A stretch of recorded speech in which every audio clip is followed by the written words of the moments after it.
Shalom dan semangat pagi buat kalian semua. Pelajaran kita hari ini yang berjudul Gereja sebagai Umat Allah yang Baru. Coba lihat buku paket kelas 9 halaman 1. Baik, sebelum Ibu jelaskan, Ibu mau tanya dulu sama kalian. Apakah itu arti gereja? Untuk sementara, coba simak dulu lirik lagu yang Ibu akan nyanyikan pada saat ini. Aku gereja, kau pun gereja, kita sama-sama gereja, dan pengikut Yesus di seluruh dunia, kita sama-sama gereja. Gereja bukanlah gedungnya, dan bukan pula menaranya. Bukalah pintunya, lihat di dalamnya, gereja adalah orangnya. Berbagai macam manusia, terdiri dari bangsa-bangsa, lain bahasanya dan warna kulitnya, tempatnya pun berbeda juga. Di waktu hari Pentakosta, Roh Kudus turun ke dunia. Gereja disuruhnya membawa berita kepada umat manusia. Ayo, anak-anak sekalian, dari lirik atau share lagu tersebut, apa yang dapat kamu tangkap sebagai arti gereja? Coba pikir dulu. Gereja ialah orang-orang yang percaya pada Yesus Kristus. Itu kan? Baiklah anak-anak sekalian, untuk lebih rinci lagi, perhatikanlah penjelasan Ibu pada saat ini. Yang pertama, asal-usul kata gereja. Kata gereja itu sebenarnya berasal dari bahasa Portugis, yaitu igreja, yang dibawa oleh para misionaris Portugis ke Indonesia. Dan kata gereja itu dekat dengan kata iglesia, itu dalam bahasa Spanyol.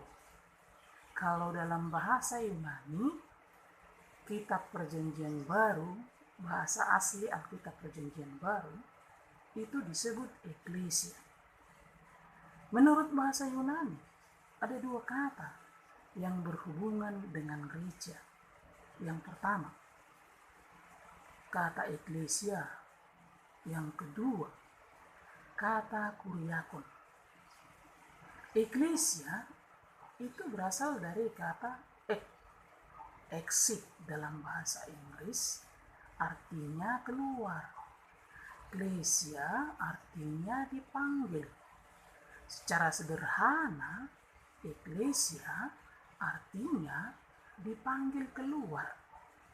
Untuk lebih lengkap lagi, arti eklesia ialah orang-orang yang dipanggil keluar dari lingkungannya, dari keluarganya, dari sanak saudaranya, dari pekerjaan lamanya, untuk menjadi bagian sebuah komunitas baru, yaitu gereja. Itu eklesia ya. Yang kedua, kuriakon. Apa itu arti kuriakon? Kuriakon artinya rumah Tuhan. Kata ini lebih menunjuk pada sebuah gedung yang dipakai umat Kristen beribadah. Jadi dengan demikian, sesungguhnya kata gereja mempunyai dua arti. Yang pertama, itu gereja secara alkitabiah atau gereja secara teologi. Apa itu artinya? Orang-orang yang telah dipilih, orang-orang yang dikuduskan dan dipanggil keluar dari pekerjaan lamanya oleh Allah. tubuh Kristus, umat Allah, bait Roh Kudus. Yang kedua, gereja dalam arti fisik. Apa itu gereja secara fisik? Ialah tempat atau gedung yang dipakai sebagai sarana beribadah oleh umat Kristen. Sekarang kita lanjutkan ke proses terbentuknya gereja. Gereja mula-mula atau gereja perdana itu sering disebut lahir pada saat perayaan Pentakosta orang-orang Yahudi. Di mana? Di Yerusalem. Kalau bagi umat Yahudi itu Pentakosta adalah hari raya ucapan syukur atas hasil panen. Itu bisa kita lihat dalam Keluaran 23 ayat 16. Biasanya Pentakosta dirayakan itu oleh umat Yahudi 7 minggu atau 50 hari setelah Paskah. Jadi tepatnya pada hari Pentakosta itu orang-orang Yahudi datang dari berbagai daerah untuk merayakannya. Jadi di Yerusalem banyak orang-orang dari berbagai daerah merayakan hari Pentakosta. Murid-murid Tuhan Yesus sedang berkumpul di sebuah rumah di Yerusalem. Ngapain mereka? Menunggu janji Tuhan akan datang penolong untuk mereka. Dan akhirnya janji itu digenapi melalui turunnya Roh Kudus. Pada saat itu peristiwa yang terjadi, tiba-tiba angin kencang bertiup di ruangan tempat murid-murid bersembunyi, lalu dari api berkobar-kobar turun ke atas kepala para murid-murid, dan mereka berkata-kata dalam berbagai bahasa asing.